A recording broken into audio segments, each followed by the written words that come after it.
Hey, everybody. You're listening to the Mixed Nuts Podcast. I'm Phil Hirsch, along with my pal Richard Marks, here to discuss what's going on in this mixed up world. So relax and sit back, grab a beverage, and a handful of mixed nuts. No telling where the conversation may go. Follow us on all social media and our YouTube channel, Mixed Nuts Nation. You have to be crazy to listen.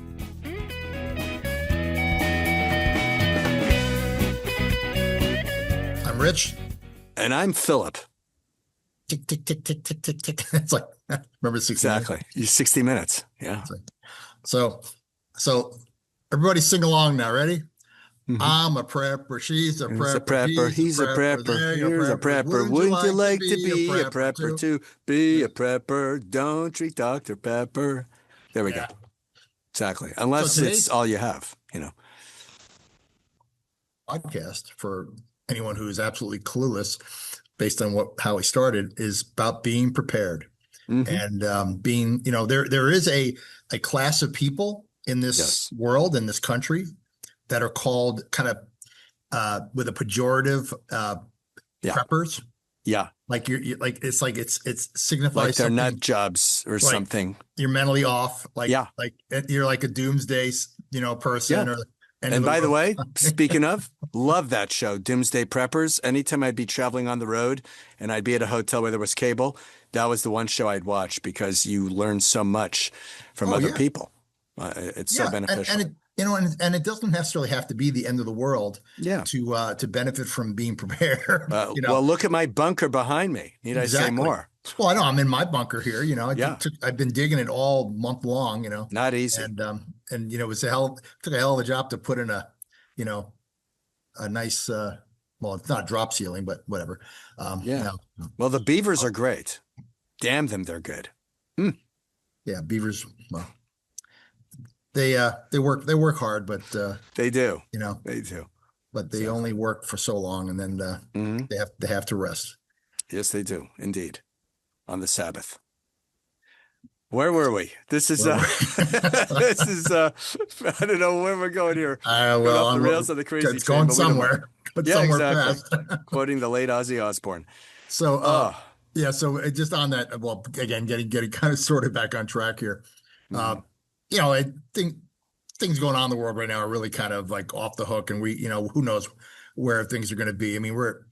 So it's scary, but I think it's kind of been on a low boil anyway with everything going on. If you see the big picture, Phil and I certainly have probably discussed to death the issues about all that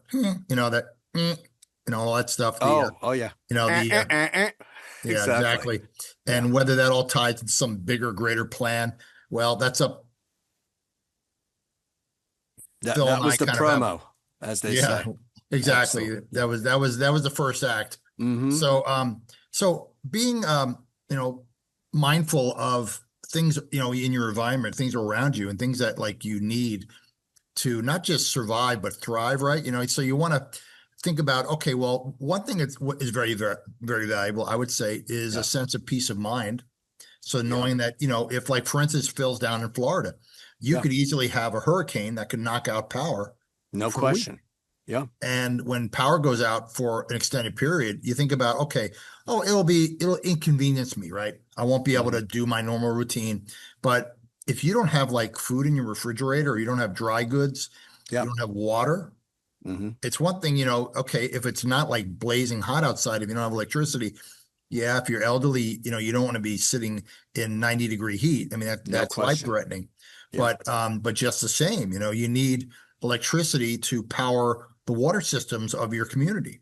And if no water is coming through the pipes, you better have either a store of water, or you better have a body of water that you can go to and, fill a few jugs here and there. And, bathing is going to be obviously strictly, optional because, or limited, because you're going to need to consume water to live.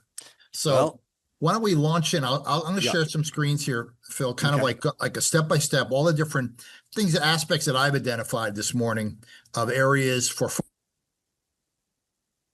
feedback and any suggestions you might have, and Sure. we'll take it off now. Now, one thing I want to show you real quick, kind of a lighthearted thing here, if I Yeah. can figure out how to get this thing to share. And I was going to tell you real fast, speaking of hurricanes, anyone who survived Hurricane Andrew, which I did, 11 days we had no power or electricity in August. So just imagine late August, early September, how hot and humid it was. And at one point it was so hot and humid, I slept on the roof. I'm stumbling around here again. No, it's all good. Different See, time ago. everything like when you turn it off, it resets. It doesn't hold. So, okay, now you should be able to see that now. Okay, hopefully in just a month. There it is. Oh, the Blue Eddy. Wow. So you may remember, Sarasota our Tim. old friend, Sarasota Tim. Now this is going to be the first area that I'm going to touch upon, but I want to just play this real quick. This is kind of, apropos. Okay. Woo, doggy. Yeah, I got all these plugs, USBs, solar. They sent me 350 watts of solar. Wow. I woke up this morning. There's no way to wake up I don't know to why he's not wearing negativity. a shirt. The best way to wake up Yeah. is to think positive thoughts, Prepper porn. pray to God, Yeah. and have some coffee. Get your that I mind agree. going. Get your mind going correctly. So I popped on the phone, which I'm always doing. I try to catch up on comments. And, my email is available to contact me. Okay, so Wow. it's strangely, that video, believe it or He not, could be a was hair published- model too, by the way. Sorry, Miles. He, No, he, just kidding. Miles has the best hair of the three of us, no question. Oh, Just thought I'd put it out there. But yeah, Sarasota Tim, look at that. Full yeah, head I of mean, hair. I'm not even in the competition. Oh yeah, he's and he's probably now. He does. I think based on, he's been around now on the scene. I think he started his videos in around 21, 22, and then he got famous because he did a retire early Social Security video back Oh, wow. in 22, and Okay, it got 4 like years ago. millions of views. Phil, I mean, I heard someone who was basically kind of like, dogging him a little bit for, Yeah. well, probably still is because I've kind of stepped away from all that nonsense. But they were calculating that even to this day, Mhm. that one video that he did back in 22, Yeah. based on YouTube AdSense, is still paying him just from one video alone, still paying him Amazing. about $500 a month. Oh, A and he's month. got, well, think about this, Rich. He's got 67,000 plus subscribers, 67.4K. That's a nice hefty chunk of change if you have all those people watching and sharing Sure. with their contacts. So it definitely makes a big difference, for sure, at least in my opinion. So as long as he's cranking them out, you know what? He doesn't have to do anything else. He can just enjoy his life, talk about life wherever he lives, which I'm assuming would be in Sarasota. And, Well, well, here's the thing, that made him kind of famous, then infamous, then people started to turn on him like never. I've never seen a community rise up of so many, you want to call them haters, that like there was a whole genre of channels, like probably 30, maybe 40 different channels, all ripping the guy a new asshole every day. Wow. In other words, Wow. he would do like 5-6 videos and he'd be doing the same old wake up, talk about drinking coffee, making eggs, burning a steak outside in his little barbecue, which yeah, that's somebody okay. said, he's burning steaks for Christ, as like somebody once said, which is funny. Right. Just made me think, but That is funny. it gets to a point that like, he was making like 12 videos a day and is based on his base of subscribers, his videos he wasn't getting that many. I mean, on a relative base, on a ratio, he was still getting on average about 5,000 views for every little utterance he would make. So every time he'd do a video, it would be like cha-ching, cha-ching. And so he was making a very strong living doing this. And he found out later that he had taken a PPP loan, kind of, Wow. and kind of skirted the law a little bit there. He kind of made, broke the rules. He wasn't really entitled to it. He got that. He got another loan for like income loss thing from the other, and all these things that were thrown out after COVID, where the government just basically threw like $6 trillion into the economy, which of course led to the inflation. Hell yeah. 4 years later. Absolutely. And so, but the reason why I was bringing him up is because he was the first person to introduce me to the Blue Eddy wow. line of, see where he is, where they are. Now, so it's basically, for those that don't know, the Blue Eddy is I guess you could say, a power source where you can plug in probably a 120. If you needed one, USBs. You've got all kinds of options. You could probably plug an oven into it if necessary. I don't know how much, but look at that. The portable power station. Yeah, so that's what it is. Wow, the Blue Eddy. I like the name. The plunge. So, I took and the there's plunge. solar generators too. So, Right. That's the one I bought. oh, so you have one as well. Oh, wow, Yeah, very nice. it's on its way. I ordered it Oh, yesterday. good for I you. should have it. I should have it by the beginning of next week. And I've always wanted one of these things. Whether I'll ever need it in any real big way. I mean, I'd love to be able to use it sometime. Maybe go if ever, whatever, RV it or go out Yeah, and drive off around the the country. grid. Maybe, yeah, Yeah. and just I've got the 4 solar panels that unfold, Okay. charges up the whole thing with solar panels. I think it says it does it in about 2 hours. So you get a Incredible. full load but of course you plug it initially through the outlet to charge Oh, it yeah. up. And But- how much does it hold, like the Blue Eddy? For example, say it's sunny all day. We're not in Seattle. We're in South Florida where you have a lot of sun. And so say it's charging for, I don't know, 8, 9 hours before the sun goes. And now keep in mind, we have longer hours now. I mean, the Oh, sun well, is you out. wouldn't even have to even charge it that long. Once you Yeah. hit full charge, you just fold up your panels, And that's store them it. away safely because you don't want them to get damaged or scratched. And, Correct. they're probably fairly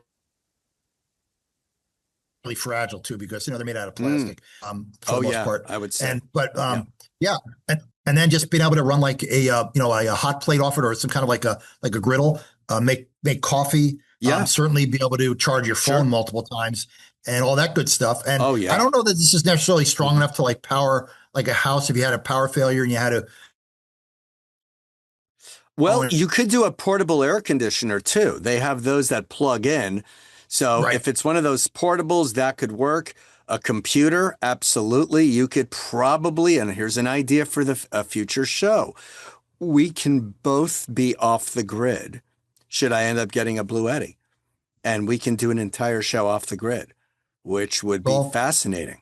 Well, sure. I think- Although we'll still have to have Wi-Fi somehow. That's the key. Now, if they had built-in Wi-Fi where you had your own Wi-Fi code, that would be fascinating. And you never know. Well, I in the guess as future.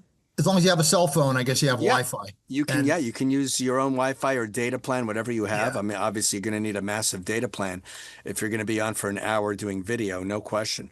I guess but- the next thing I probably didn't bring in here probably should have looked at Starlink prices. The Starlink at least would get you the satellite access. That is true. And from anywhere, and you can keep your unit charged. Yep. I guess Starlink, your base has to be plugged into current, so you could Yes. use this, I suppose. Mhm. So those would blend nicely together. So so when it comes in, I'll give a quick review on it. I'll see how it works. Please, that's exciting. It looks like it's pretty portable in terms of it's not Doesn't like look over like the it's top. bulky. It doesn't look like it takes up a lot of space either. So No, that I guess also helps. this is probably like a beginner's solar generator. The Yeah. one that was shown in Tim's video was a Mhm. much more substantial unit. I think he actually was running his electrical in his RV or whatever that thing is, that trailer he has. It's not an RV. Okay. He pulls it out with a truck. And truth be told, I think he's actually left that lifestyle. Really? No kidding. It was just getting to a point where he was, it's hard It to was an know really inconvenience. what was going on in the Yeah. guy's life because, well, there was like a woman in his life that he was like kind Oh. of keeping on the down low, that he was really probably maybe sleeping at her place at her apartment, but then he'd get up in the morning and he'd go to the RV or the trailer and he'd Right. pretend that he's like living there, and it's like it was like he was like playing a character already.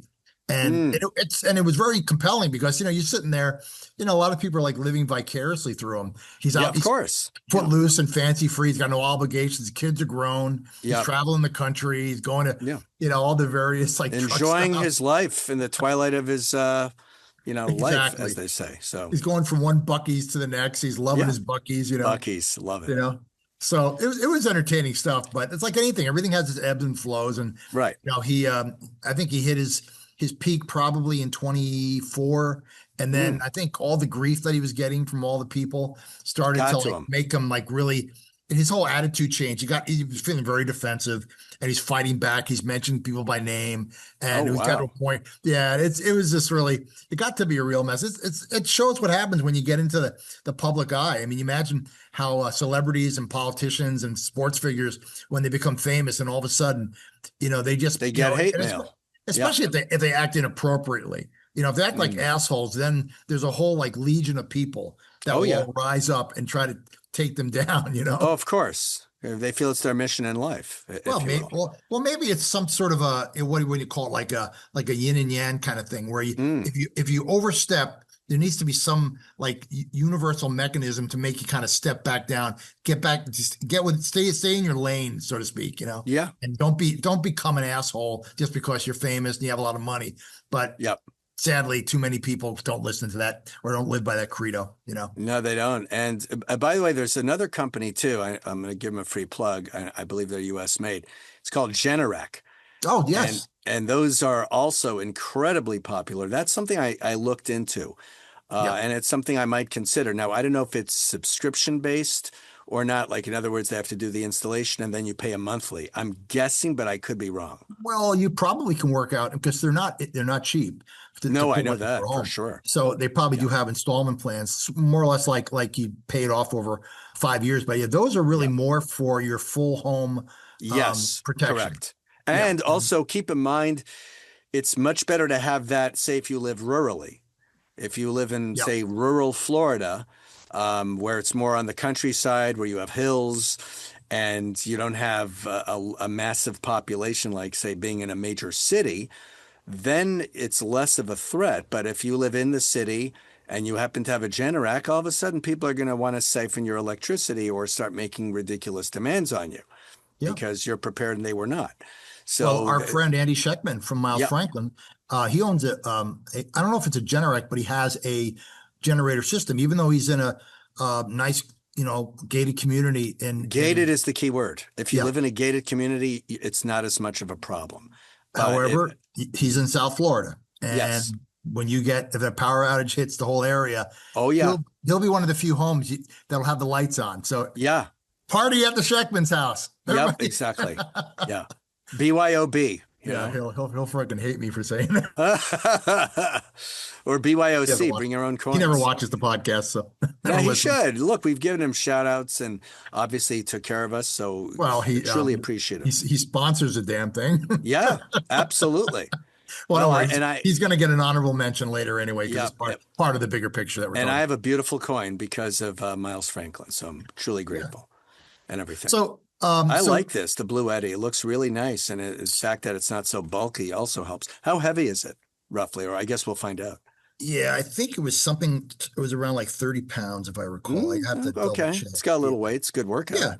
Yeah. Cause it has I guess it's like a lithium battery in there. I'm guessing. Oh, wow. It is, but it's got to have a little heft to it.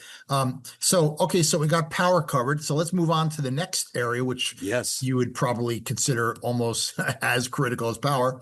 How about food? Oh, gotcha. Now this is Wise Food Storage, is it?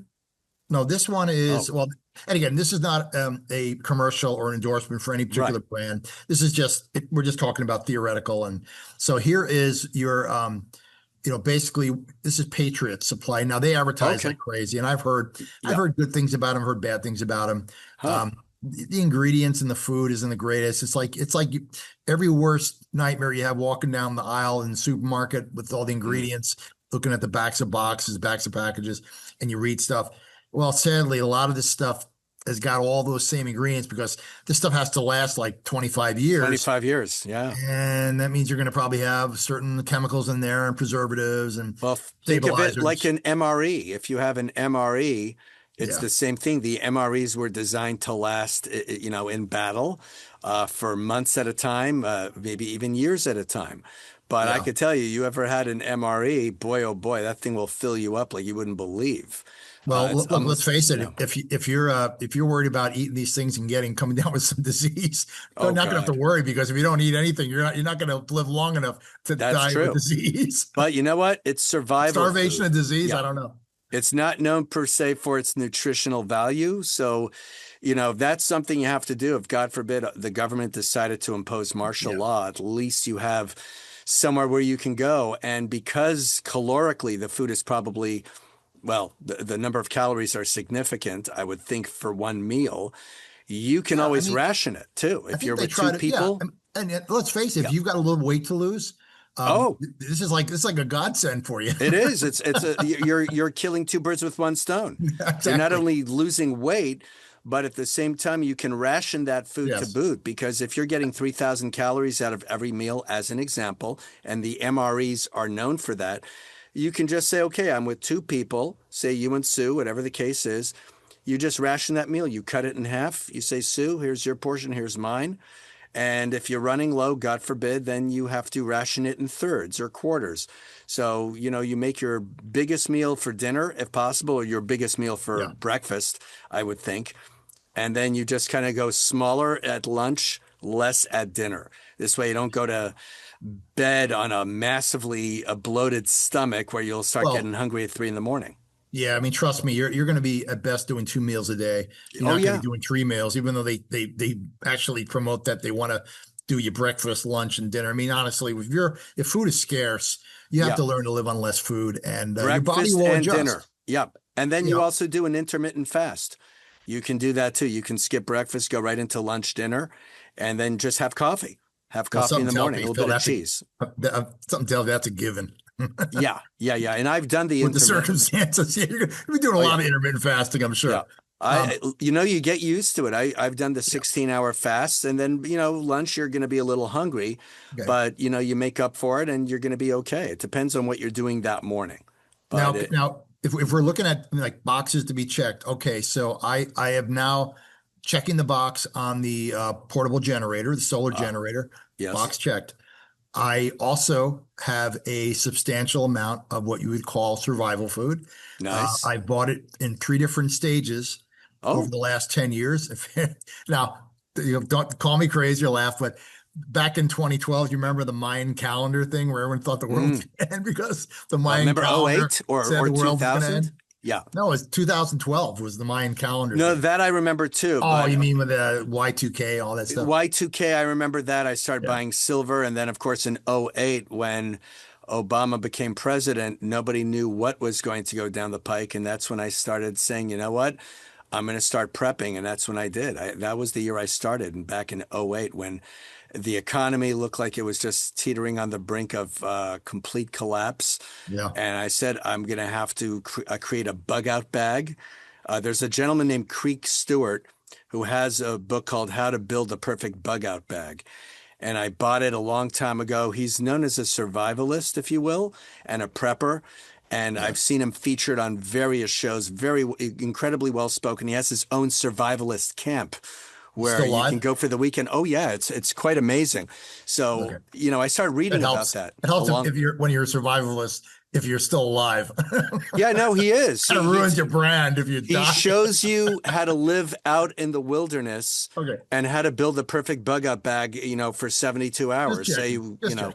yeah, Great. no, he's good. He's Well, I very think much these with these us. meals are kind of carb laden. They're heavily carb, but Oh, yeah, of course. they do have a lot of beans. They do a lot of lentils. They do some chickpeas. So they try to incorporate Mm, enough of the proteins because realistically, you really yes. can't eat like real meat protein per se because you can't store it for 20 years and want to eat it afterwards. God knows what it will. No. Best it'll be some kind of like calcified powder. I mean, unless Ooh, it's preserved in plastic, and then you're gonna have, you're gonna be eating plastic plastic to deal particles with. too. Yeah. You know, Uh-huh. so okay, so there we go. We covered the food. Food's important, right? It's critical, Yeah, really. I mean, you need food more than you need electricity, honestly, no right? question. Yeah. But the food helps you the electricity helps you prepare the food, Yeah. especially if you want something hot. Now, do you have a water source in addition to food? Well, we're going to come up on that. Boy, talk about a great segue. Let's do that next. All right, So fantastic. here we got, so one of the things that's becoming very popular now are osmosis systems. Yeah. Now, it's one thing you can do your, let's see, okay, let's do that, reverse osmosis.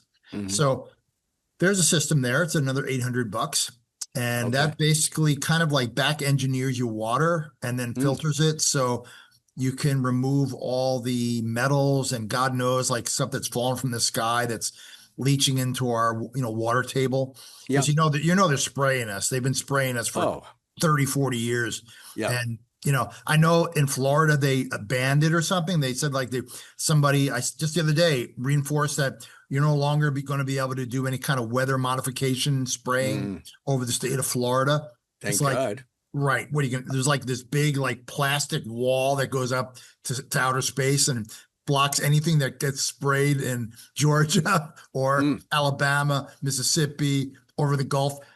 It just seems like somebody's just grandstanding. If they're going to spray, they're going to spray. They're going to go so high up in the altitude that, Yeah. What are you going to go call a cop? Yeah. See what Broward or Palm Beach Sheriff's BSO, finest? Broward Sheriff's Office. Can you imagine? It's like, yeah, we detected some spraying going on above. Hey, North Miami. you up there, 40,000 feet up there, stop spraying the sky. It's against the law. Yeah, exactly. This is your first warning. Yeah, right. Exactly. Right, License and There's a spraying warning. registration, please. You've been spraying illegally. 10-4. Yeah. Yeah. Well, what they apparently do is, they don't let them take off from PBI. Like, oh, well, that's a big help. So you can't lift off from Palm Beach Airport. That's great. International, But I mean, like when you're up in the sky, what kind of enforcement is there? I mean, you're not going to call the Air Force. No way. 911. They're spraying the sky. I'm calling a cop about it, right? Or the Space Force. Exactly. Well, but it's exactly. So it's like so all we can do is react. We can't really, let's say necessarily undermine or stop these people. Yeah. I mean, they have an agenda and we're just sort of in the middle of it. In the middle of it and victims of it. And you have to adjust and adapt. And that's you exactly have to become, that famous word, you have to come. So anyway, so that's reverse osmosis. I've always been interested in because it's one thing to filter stuff, but I like the idea of breaking your water down to its base molecules and trying to and start from there. And you try to, and these systems seem to be very, very, very sophisticated now. And you can see that you can buy your filter. And I would really love to taste what reverse osmosis water tastes like versus I'm sure it's good. Say, spring water. Yeah. Or out of the tap, Yeah. I mean, would there be anything, any taste at all? I mean, it just makes you wonder because everything we've been drinking for the last all our lives really has something in it seems, Oh yeah. And by the way, these have videos too that you can watch, not just on reverse osmosis, but even on the Blue Eddy. So you can not only see through the images or scroll through them, but there's a little video you can watch, and that too is going to help. It gives you a better there's idea. Tutorials how to use and set up the thing too. Exactly. So I mean, because I've been hearing for years, even with respect to water, even some of the brands, like some of the really famous brands that you think are the most pristine, pure water, they're horrible. They have like what's the PPBs or some PPAs or PFAs, whatever those, all that stuff, the plastics that leach into the water, and then. In some cases, it's just distilled water or it's tap water that they claim they filter. I mean, it's a real scam in a lot of cases, and a lot of national brands. Some of the big brands that are owned by some of the beverage companies have brands, and people think it's like you're drinking really great water, and you're just drinking tap water, really, and you're paying a ridiculous amount of money for like $2 for a bottle of water, for a little pint bottle of water, Now, they have water, by the way, that you could buy that does last 25 years also. I think there was a company called Blue Can, and I found out about them at a prepper convention way back in, could have been 08 or 09 in. I'd love to go to a prepper convention. Yeah, me too. It was south of Los Angeles. It was, could have been in Riverside. I forgot where it was, but it was $6 admission, very inexpensive. And then you just start asking questions. You take pictures of items that are of interest. They have vehicles that are off the grid, where you can pretty much set up a tent right from your vehicle, among other things. So stuff like that I would be fascinated by. If I knew there was a prepper convention coming, I absolutely would love to go and take notes. And they have seminars that you could attend. So let me tell you, you don't even have to be a prepper to attend. But if you want to, out of curiosity's sake, it is so worth it. It is the best money you'll ever spend. It's like the old Boy Scout, credo. Be prepared. Exactly. Be prepared. That's exactly. By the way, speaking of, I actually appeared in a video called Prepared Man. It was more of a sketch way back. It could have been in '08 even. I'm not even sure the year, but it was so many years ago. And it was hilarious. Like I played a guy that was supposedly always prepared. He had an answer for everybody. If someone needed a tool or someone needed whatever, he would always have something available. But when it came to himself, he was never prepared. That's what made it funny. And so that it was one of my all-time favorite videos. It's called Prepared Man. If you find it on YouTube, you'll see me in it. Do as I say, not as I do. Yeah, you'll get a kick out of it. But there was a lot of comedy behind it. The music was great and just awesome people to work with. So yeah, I had to give a shout out. That's like, 18 years ago. My God. Woo, time flies. Well, the My one hair thing was a about, lot darker. being a prepper, I mean, and again, I don't consider myself one because I find, quite frankly, I right now I'm not in any kind of state of like preparedness in terms of if all shit hit the fan, where would I go? What would I do? I mean, I'd be like, okay, I could probably survive in the margins, but it's that whole mindset that there are people out there that have like given up their lives, their normal lives, and they've like gone out into the wilderness or gone out to like really rural areas, and they find a way to get a piece of land and they try to grow food and maybe husband some have animals. A bunker. You know, and the key is you want to live in an area that's not only rural but is in a much higher elevation point, not too cold. Also, unless you don't mind, living 5,000-6,000 feet above sea level, you're going to get a lot of snow. But there are people that do that. They'll just say, okay, I've got this big plot of land. I've got over an acre to play with. I'm going to dig an underground bunker.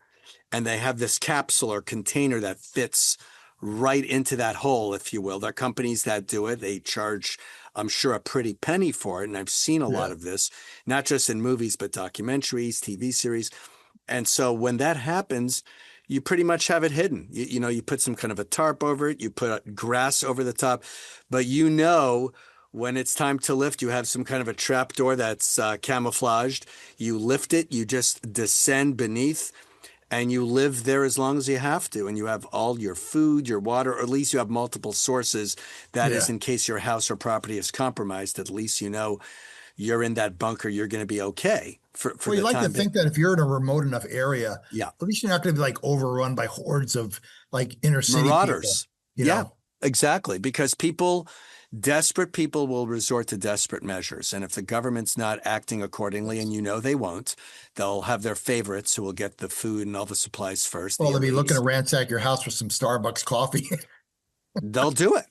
And you just got to is it worth it? If someone is trespassing on your property and the rules are out the door, or THC and if they're going for my gummies, they're going to get shot. I mean, it's just that simple. Nobody takes my gummies, just like Lego my ego, Well, speaking of being shot, here's our next topic. Oh, geez. Okay. Oh, wow. So self-defense. So what is that a Glock or is that? Yeah, it is. I had a feeling. Look at it. 5 best guns for self-defense. Now, of course, they say that, in the event of, what do you want to say? The apocalypse or something happening. Yeah. That you're going to need, guns, gold, and food, right? Yeah. Or something to that effect. Yeah, so, of course. One of the components of the, I guess, prepping mindset is to have a way to defend yourself and defend your property and your family, naturally, because if people are descending on you and your property, and windows are being broken or doors are being kicked down because there's a mob of 15, 20 people. I suppose if you and your better half, or if you have kids that are of age, can basically set up a line of fire.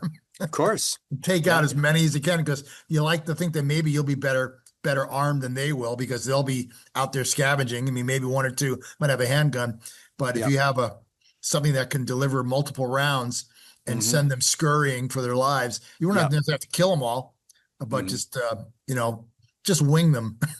Yeah. Right. Wing them here and there. I'm kind of keep it somewhat upbeat here. We don't want to be killing anybody. No, exactly. Well, these are knows what they would do to you, right? If they got in there. That's exactly it. But the Glocks are awesome. I've shot them. I mean, they're fantastic. Brownings are great. Walter PPKs, XD 9101s. This is really cool. Wow. Yeah, so it's like, well, here's a little video. We can watch this Yeah. real quick. Sure.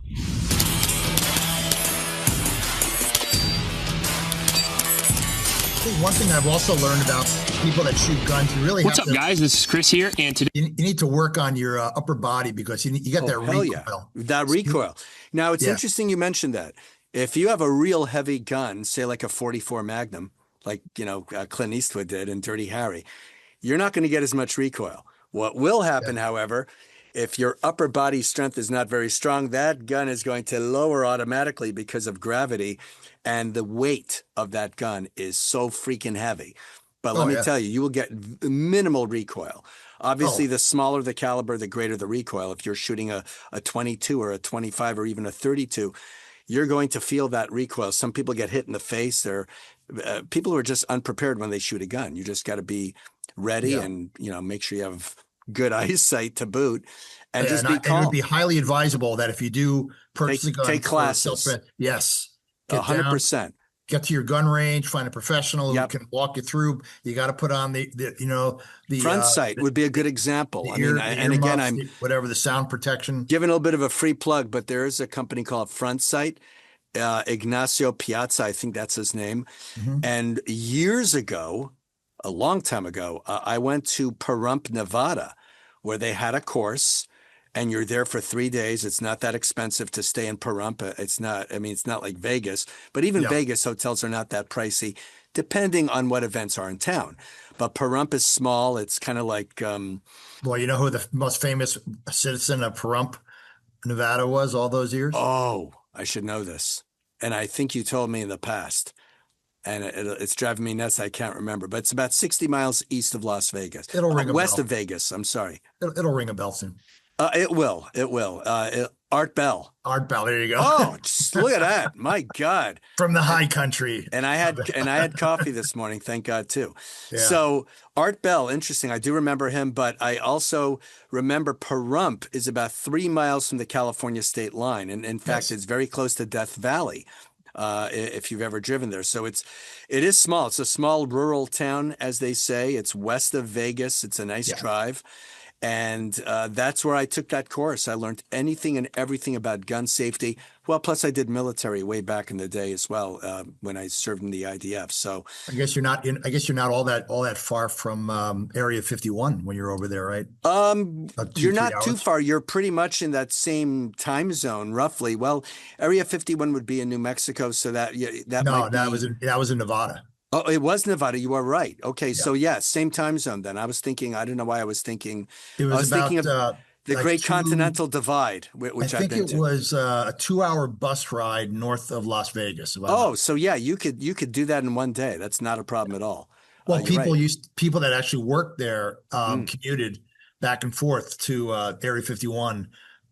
Because you don't want to live up there. My God, it's like you'd be an absolute desolation up there. But back, bringing the people, I wonder which county that's in. You think it would be fast just to use one of the alien craft and just drop them off? Something that would be easier. Seconds. Maybe they have alien Uber. The alien can take you. You leave them a nice tip, a good review on Yelp.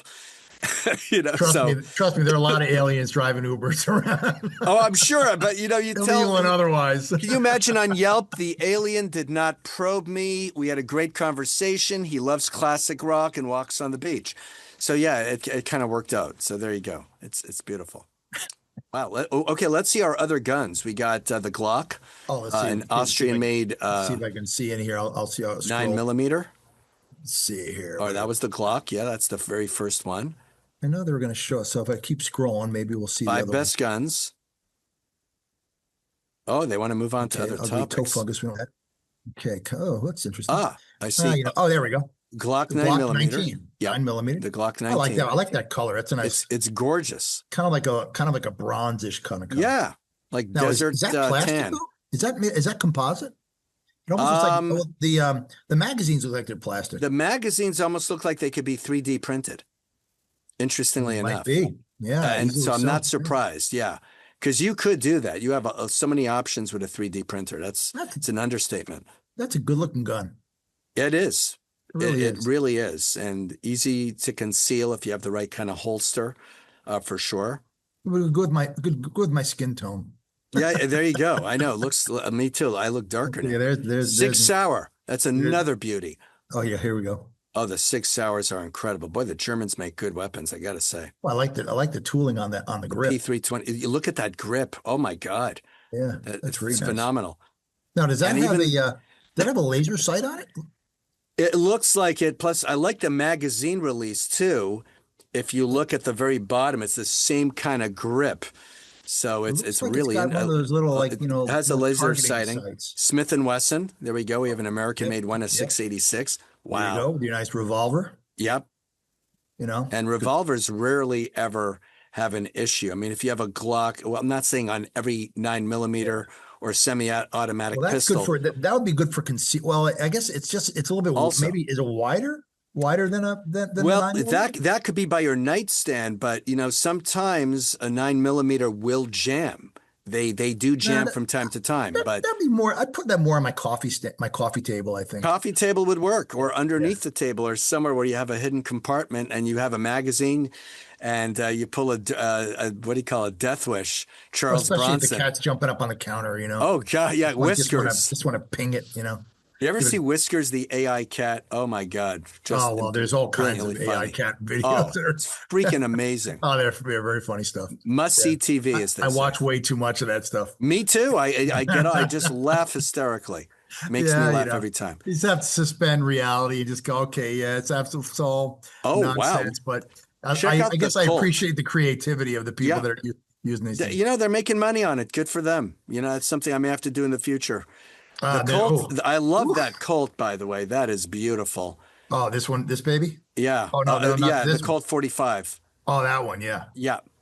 It's got a dual recoil spring too, which is nice. There's another Sig Sauer on there, the P365XL 9mm. You got a pump shotgun there. 15-round magazine. Oh yeah, those. Now, Sig which Sauer. pump shotgun is that? I'm wondering if it's Yeah, that's something else. I don't a think that's the one Mossberg. picture. It could be a Mossberg, maybe. Who knows? Wesson, but oh, look at that. And there's something out there that I'm hearing advertised a lot, and it's a company. Oh, the CZ. The CZs are awesome too. I fired those before. Have you seen this product out there? It's apparently it's not even anything you need to get a license for. It's a non-lethal self-defense weapon. It basically shoots like either pepper. Try saying that. Pellets, pepper pellets, maybe. Pepper pellets. I don't know. Peter Piper picked up pepper pellet. Oh God. What's that? A pledge pin? Yeah, exactly. Is that a pledge pin on your uniform? Exactly. I've got a good mind to slap your fat face. Okay, mister. Oh God, I'll never forget that. Man, that was Niedermeyer. brilliant. Exactly. Niedermeyer. Yep. Twisted Sister, good times. Yeah, he was in that video, correct? Yeah, it certainly was. He was the father. Yeah, he was so good. Yeah, so that's a Douglas? pretty good walkthrough of some of the Yeah. weapons out there available. And these things are not crazy expensive either. I mean, you can get yourself a good gun, probably maybe like $700-800 starter. Yeah, I mean, and if maybe you want even less, something maybe less. small, you Yeah. can find. There's a company called KAHR, KAHR. I think they're made in Cocoa Beach, Florida, if I'm not mistaken. You can get an XD 9101. Those are popular. Those are the Croatian 9mm handguns. You could certainly get a Smith and Wesson. So there are a lot of possibilities, especially for self-defense. Some people Well, want this is something prefer funny, a Phil. revolver. Also, Something funny. A couple of days ago, I met this older lady, Mm. and not as old as Gladys Hoadley. no, not that. Well, not probably not quite. And Right. and she's a widow, so I don't think she's swinging. Oh, copy that. And not yet, anyway. Not yet. There's still time Ooh. left. Oh, thank you, Richard. Oh, that feels lovely. Yes, go ahead. I'm sorry. I couldn't resist. That was for you, Al. in But case she you're listening. she has a couple of Audi twin turbos to sell, and they're Oh. the same color of the one I used to own. And so it piqued my curiosity. So I had to go over and check them out. And it's a weird situation. She's actually in probate because her husband died without a will.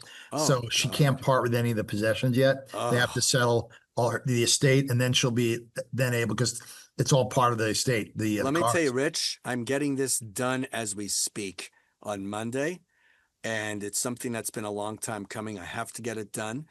And just for the record, someone that I work with in sketch comedy, he too had to deal with probate because his mother passed, and the condo is not associated with the will. It was separate.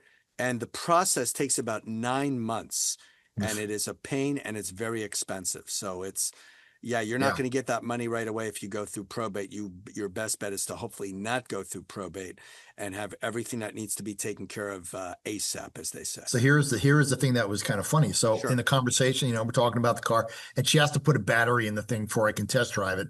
But it's in pristine condition, only 36,000 miles on it. It's a 2003, so I'm trying to work on a deal to get it. I mean, it looks like a real sweet ride.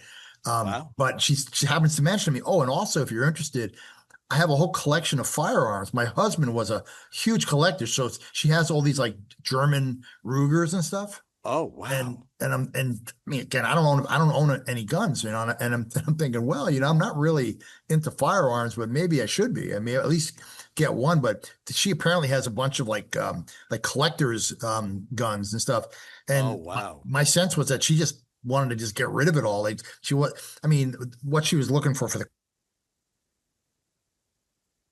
car, I mean, honestly, it was like, let's do it, because I mean, it's not like you're buying a new car at new car prices. This is a car that it's technically 23 years old, very little mileage, but meaningless to her. She has a BMW she drives around. So all she's doing is paying insurance on. Yeah. Rich, if you end up with that car and you wait a couple of more years, that would be deemed a classic and antique. Yeah. You get that special license plate. It wasn't a convertible though. I'd love to have the convertible, the body wasn't, no rust, nothing, just looked beautiful. I mean, the interior was amazing, had a great Bose sound system in it, everything. So I don't know, fingers crossed. I may, hoping to maybe, do it, just have it as a car to tool around with in the countryside here a little bit, Yeah. Dare I say, drive it down to Florida. Well, you'll have to let me know, because if I'm ever up in Ohio, and see, here's what I'd like to know. Are you allowed to take a firearm that you legally own across state lines when you're driving? You have to probably lock it up. You have to make sure the state is friendly. Yeah. Now, if you're going through California, forget it. No chance in HE double hockey sticks. But if you're going from Ohio and you're going all the way east, say to 95, or if you're going through Kentucky, that's the problem. When you're on the the far east coast, you have some really, really strict laws. I think Ohio, and something I'd have to research. I've never even considered it. Just food for thought, and especially for any preppers out there that may have an answer or two. Well, but Ohio would be kind of cool. It's so rural in the southern parts. Oh yeah, it's really like you're in Kentucky or Tennessee. I believe the mindset changes once you get south of Columbus. Yeah, really. But what's nice is you go through gun-friendly states such as Kentucky or Tennessee. And then, once you're in the Carolinas, you should be okay. I mean, I think you should be able to. You just say, officer, here's my right to carry permit. The gun I do carry, or several, they're all locked up. You're more than welcome to look. I legally own them.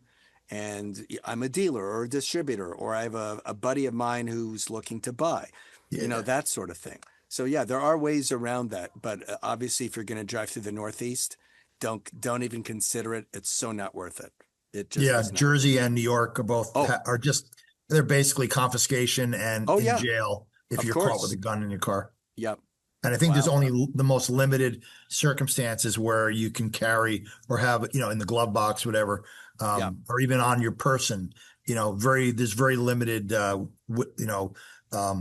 windows of allowability, I guess, to have possess in the another reason not to want to live there, honestly. Yeah, Pennsylvania is much better than that, but Pennsylvania has its own problems.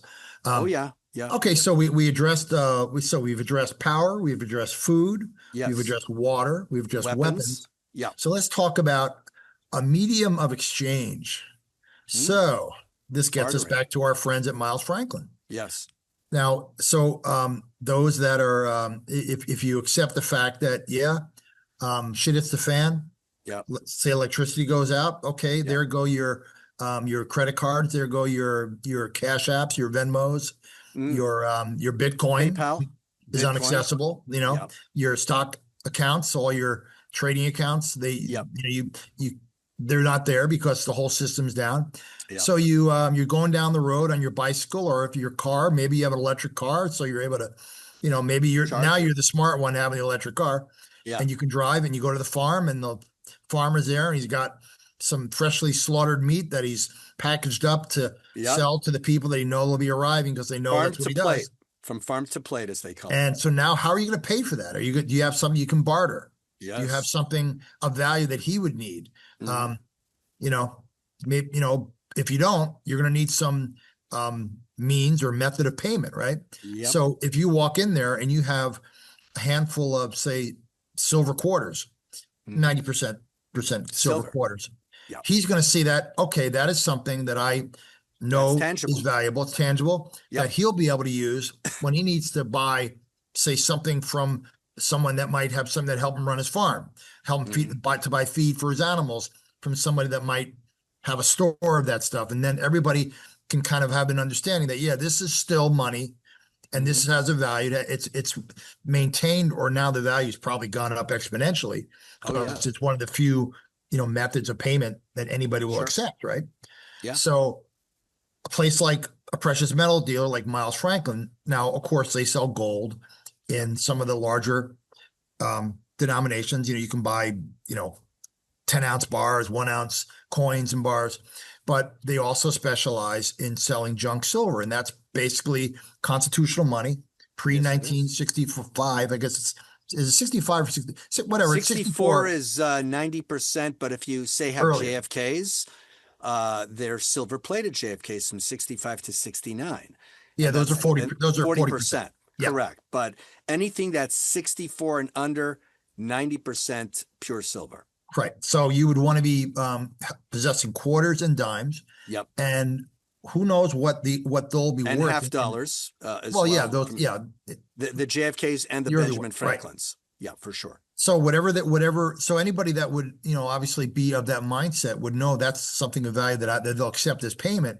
So a place like Miles Franklin, that of course we're affiliated with, I mean, there are people that have been buying the crap out of junk silver now for the last couple of years. There was a time when the premium over the spot cost was upwards towards $8-9 over.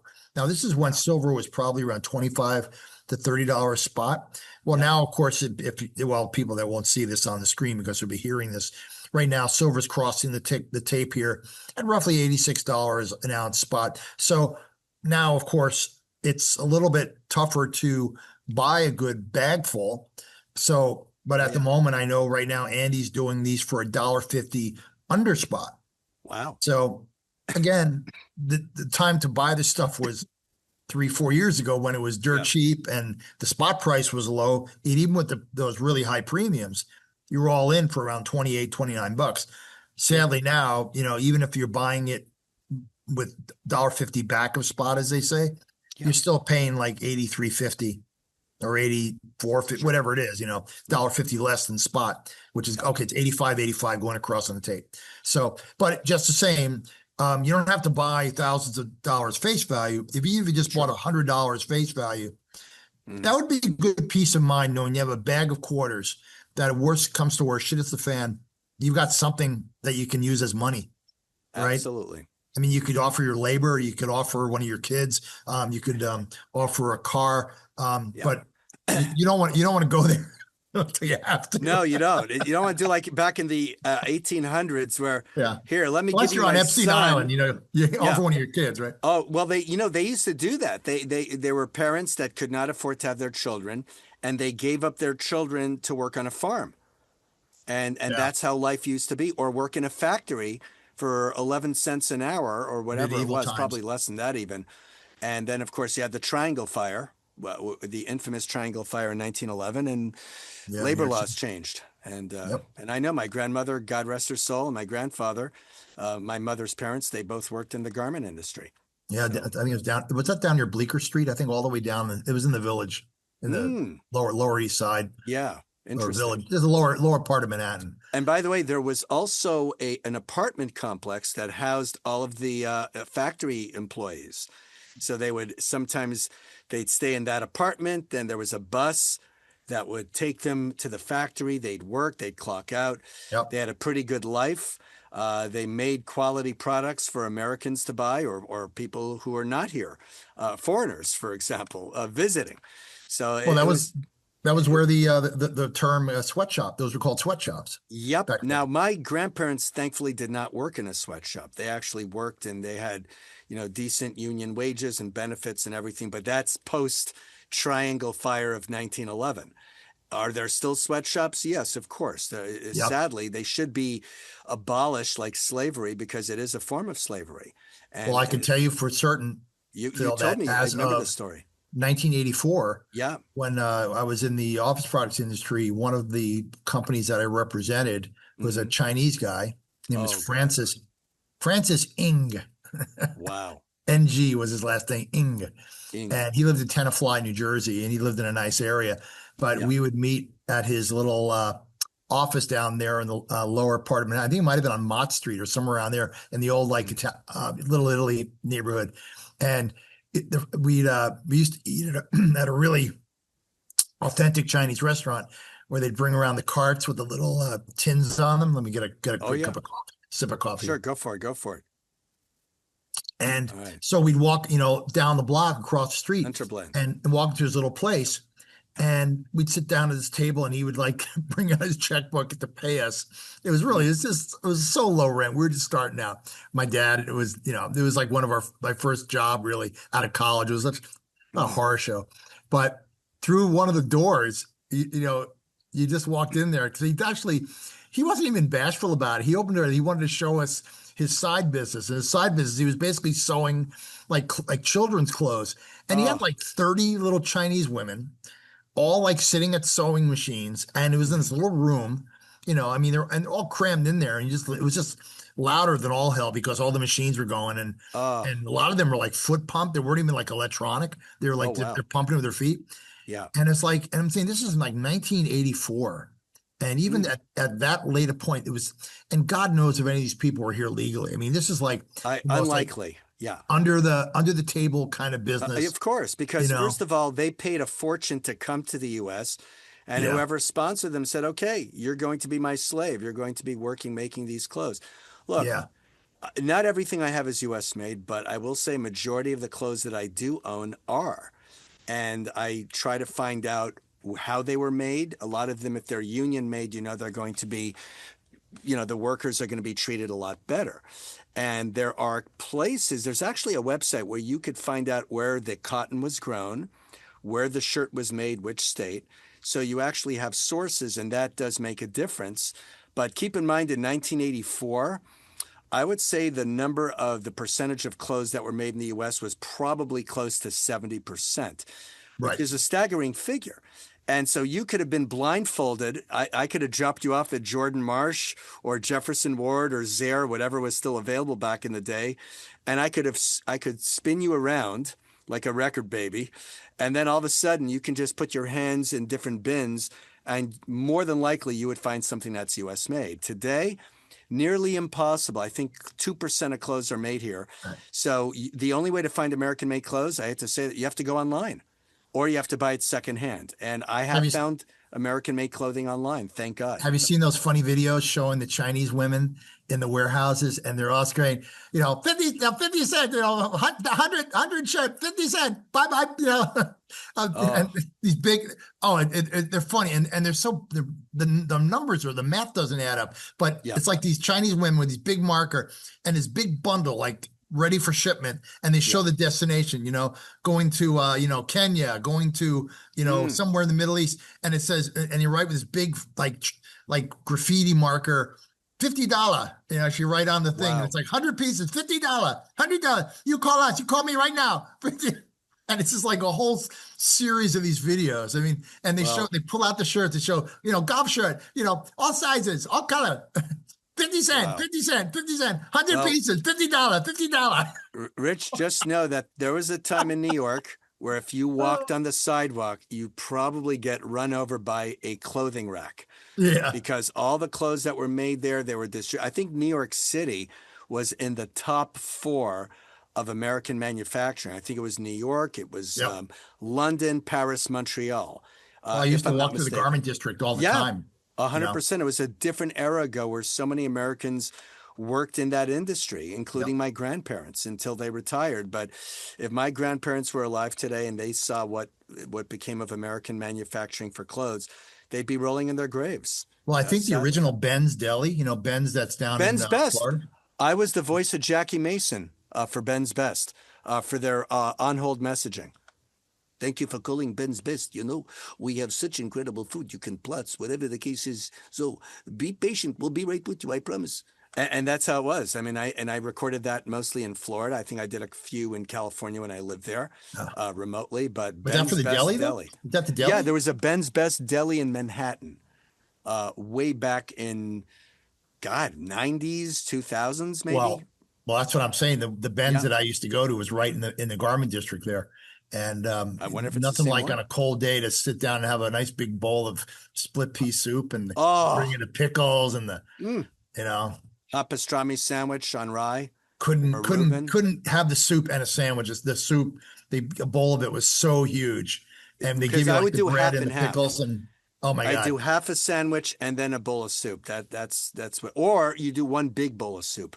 But you're right. You have like a big matzo ball in there with carrots and celery and dill and a little bit of garlic and Well, the thing about New York City, New York City was an early city, meaning yeah. you needed to get into the city early because especially with office products people that I used to deal with. Oh wow. Once you got past 9 o'clock, their day's starting and they get busy. People start Yep. pouring in. So I would be in a lot of these places 7 a.m. They'd be, the owners, the buyers would Yeah. be in that early, and Yeah. so you'd get almost a whole day's worth of work done before 9 o'clock.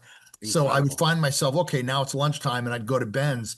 Yeah. And after that, I'd eat, you'd eat so much food. And then the thought of walking around, a lot of times they just turn around and walk to the bus and went home. Yeah, I rode the bus Wow. back to Well, either New Jersey or PA. But Speaking of office products, I mentioned Shopa to you. We were probably at the same show. This was in I know 2000. we were. Yeah, I Yeah, know we were. 2000 and 2001. So we didn't know each other yet. But I remember Swingline, which are no longer made here. I ended up getting a Swingline stapler. I think it was a model 501. I'd have to check the model number, 515. And made in the USA. It says right there on the bottom of it.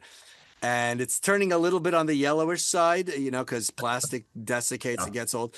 I still have it. I still have a staple remover that's US made that I bought from a company called Jaffe's, which no longer exists. It was like a small little Office Depot version. Way back in the day, it was family owned, and everything in their store back in 1980 was US made. I don't think there was one item made in China there that Well, I'm the very aware of. famous Swingline 747, believe it or not. Oh, wow. I don't know why whether they named it after the plane or not, but that was like the metal one, the real heavy, the one that you could use as a weapon. Yes, there was Bosch. There was another brand, or Boschke. I forgot the name. Bostitch. Oh, Bosch, that's the one. Yeah, and I had two of those. Yes, my I had- uncle was a rep for them for a lot of years. And Oh. Stanley, that's Stanley Bostitch. Yeah, and all U.S. made at the time. And Yeah. so I have two staplers that are American made. One plastic, one the metal one, which could be used as a weapon easily. Good for prepping. Speaking of, since we're on topic. It was a really fun industry to be in for when it was in its heyday, because there was so many products and there was always new stuff, new technologies. And I was just thinking about it the other day, driving around, thinking how it's just like it's an era gone by. It's not coming back No, sadly. because I wish it would. there's no need for it really. And there's just a few players left that actually thrive, if you can call it that. But with technology and everything going digital, and there's nothing analog anymore, really. No. And that's a shame, because there was an elegance to the whole industry. I agree. Yeah. When you see products that are all U.S. made like that, and the fact that I got some of these products for free at these shows, and I still have them, I think about that, and it does make me sad. I wish the only possibility is 3D printing, where you could have companies that will 3D print the item, and rather than having those same Chinese products being shipped in a dirty oil tanker across the Pacific to the U.S., now it's like, wait a minute, you know what? We can match those Chinese products. It might take us a little longer to print them out, But guess what? 3D printers have evolved. And at a certain point, they're going to print out everything faster. And yeah, you will be able to buy stuff, especially Well, if it's from- including sadly a steak, which it seems like that's which apparently is happening now. I've seen some demonstrations, and actually they can actually print out what they call a steak, and they have a way to simulate the marbling of fat and everything, and then it makes you wonder, what am I actually eating here? That I could not do. You know, I'll print out if I needed like a knob, or if I needed a component that broke and I could print it out of a 3D printer, that I'll do. But food, no chance. I want my food fresh from the farm onto my table. Well, it turns out a couple of my my nephews through my my wife's family each own a 3D printer in their house. And what they print out are little, I think they're like game pieces to some kind of weird sort of like Dungeons and Dragons kind of or board Monopoly, game. whatever game that you like. I mean, it's like, okay, I don't really get it. I don't understand. You could print out the resources, like a flower vase or put something towards such things. But yeah, it depends on what your needs are. It's well, they're not figurine. They're not what they used to cost. I mean, a buddy of mine had a 3D printer to basically simulate and do dies for his products that he was making. And I think that 3D printer cost about 10 grand back then. And now you can buy a 3D printer for about 1,200. Yep, that's exactly it. They've gone down in price, and they'll continue to, because there'll be more of a demand for it, and then you'll have more companies making them. Yeah, but it's just like this hour, by the way, flew by. Sure did. Wow. The one thing I left out in terms of the equation, the overall prepping thing, and it's something that really, I'm not going to go into a long, lengthy dissertation here, but is about the acquiring of the land, a place to go. And I guess that's a whole other episode maybe to talk about, because you can be as prepared as you want, but sometimes when you bug out, it means you got to pick up and you got to move, you got to leave. Oh yeah, you're in 100%. And that involves, again, places and where you want to be and access to people, because that's the sad thing about it all. Things do kind of get sideways. We're not all just free agents here. We're all the singular beings. We all have relationships with people we care about. Yeah. And we can't just up and leave and say, well, good luck to you.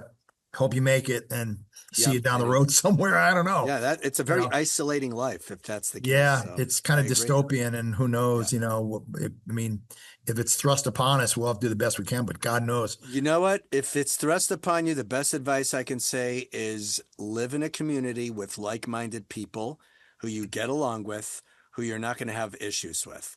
And there are communities like that do exist. And, they'll put you through the ringer. They might have you interviewed 2 or 3 times. And if they see you're legit, you're honest about who you are, where you stand on certain issues, such as the Second Amendment, you might be welcomed in such a community. And especially if you happen to have a skill set that is needed for that specific community. So that's really the only thing. And it doesn't always happen that way. But you think there's any value to being a podcaster? I would say so. But yes and no. Podcaster, come on in. We need one of those. That community may not want you to broadcast specifically about where they're situated or their life or the types of food or survival skills they have. So yes and no. You could do in-house entertainment where the podcast is meant specifically well, they could air their grievances. Yeah, exactly. Like Festivus. Exactly. So who knows? That was for you, George Costanza. There you go. Anyways, or Frank, both of them. Yes. It was fun. A lot of fun indeed.